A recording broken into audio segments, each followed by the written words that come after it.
Good afternoon. I am Vaibhav from SP Robotics Maker Lab Chromepet, and this is my project for ICC Project Challenge. Actually, I am going to lively stream what is happening in the cricket ground lively through the internet to any device all over the world. Now I will show you how it works.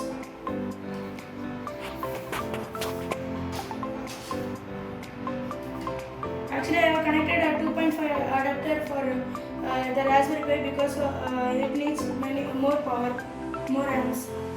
So,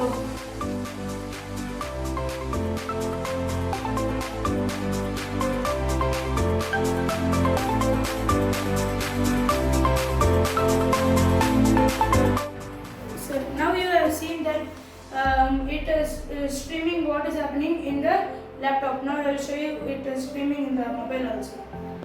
I went to the Google.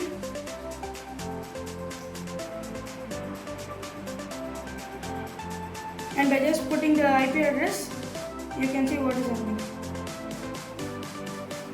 Thank you.